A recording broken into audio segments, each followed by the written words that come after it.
Nabi Ibrahim mempunyai dua istri. Istri pertama bernama Sarah dan istri kedua bernama Hajar. Sarah melahirkan seorang anak laki-laki yang dinamakan Ishak, dan Hajar melahirkan anak laki-laki juga yang bernama Ismail. Sarah merasa kurang senang hidup bersama Hajar.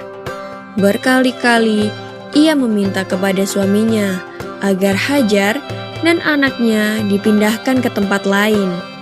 Akan tetapi, Nabi Ibrahim tidak segera menurutinya. Barulah setelah menerima perintah dari Allah, Nabi Ibrahim mengajak Hajar dan Ismail pindah ke Mekah. Ismail yang masih menyusu pada waktu itu terpaksa harus mengikuti kedua orang tuanya menempuh perjalanan yang begitu jauh dan melelahkan. Hajar dan Ismail ditempatkan di daerah padang pasir yang tandus, sunyi, dan terik matahari yang menyengat kulit. Tak ada seorang pun di sana kecuali mereka berdua. Setelah beberapa tahun Nabi Ibrahim alaihissalam meninggalkan anak dan istrinya itu, ia pun merasa rindu. Beberapa kali ia mengirim utusan untuk melihat keadaan anak dan istrinya itu. Dan ketika utusannya mengatakan bahwa anak dan istrinya dalam keadaan yang baik-baik saja, Nabi Ibrahim pun merasa lega. Ternyata kehidupan istri dan anaknya itu diberi serba kecukupan oleh Allah Subhanahu wa Ta'ala. Hajar dan Ismail dianggap sebagai pemilik dan pemimpin di Mekah, karena mereka berdualah yang pertama kali menetap dan bertempat tinggal di sana. Demikianlah Nabi Ibrahim tidak dapat menahan kerinduannya. Ia pun berangkat ke Mekah dan bertemu dengan Hajar dan Ismail di padang Arafah. Anak dan istrinya itu sedang menggembalakan hewan ternak yang cukup banyak. Dalam perjalanan pulang ke Mekah, setelah menggembalakan ternak, mereka beristirahat di Musdalifah karena kelelahan dan akhirnya tertidur. Dalam tidurnya yang sebentar itu, Nabi Ibrahim alaihissalam mendapat wahyu melalui mimpinya. Ia diperintahkan oleh Allah untuk menyembelih Ismail. Anak kesayangannya itu harus dikurbankan sebagai bukti patuhnya Nabi Ibrahim terhadap Tuhannya. Seketika itu juga, Nabi Ibrahim terkejut dan berdebar-debar. Tampak begitu beratnya ujian kali ini. Ia pun akhirnya menguatkan hati demi rasa cintanya yang lebih besar kepada Allah Subhanahu wa Ta'ala.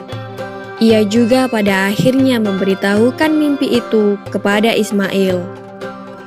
"Wahai anakku Ismail, dalam mimpi aku diperintahkan oleh Allah untuk menyerahkanmu sebagai kurban, dan aku harus menyembelihmu. Bagaimana pendapatmu, wahai anakku?" Kata Nabi Ibrahim. Ismail pun menjawab, "Wahai ayah, sekiranya itu perintah Allah, maka laksanakanlah apa yang telah diperintahkannya kepadamu. Aku akan tetap sabar dan ikhlas menerima cobaan ini." Dikisahkan iblis berusaha merintangi perintah Allah kepada Nabi Ibrahim. Berkali-kali iblis membujuk Nabi Ibrahim agar tidak melaksanakan perintah itu.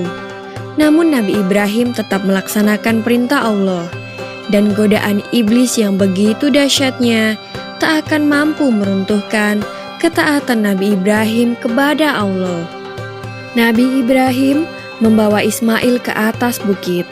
Di sana, Ismail mengenakan kain penutup mata, dan pedang tajam pun sudah dipersiapkan. Ketika pedang itu sudah berada di leher Ismail, tiba-tiba tubuh Ismail pun diganti dengan seekor kambing yang gemuk oleh malaikat Jibril. Dengan demikian, selamatlah Ismail dari penyembelihan. Allah Subhanahu wa Ta'ala berfirman kepada Nabi Ibrahim, "Hai Ibrahim, kau sudah melaksanakan perintahku dengan ikhlas.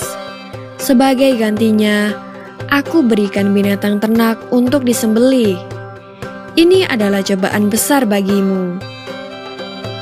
Peristiwa itu terjadi pada tanggal 10 Dzulhijjah di Mina, dan sampai sekarang dirayakan seluruh umat muslim sebagai hari raya Idul Adha. Dan umat Islam yang melaksanakan ibadah haji juga dapat melakukan kurban di Mina sebagai penghormatan atas Nabi Ibrahim alaihissalam. Demikian kisah Nabi Ibrahim alaihissalam. Semoga kisah ini dapat mempertebal iman kita kepada Allah Subhanahu wa Ta'ala. Amin ya Robbal 'Alamin.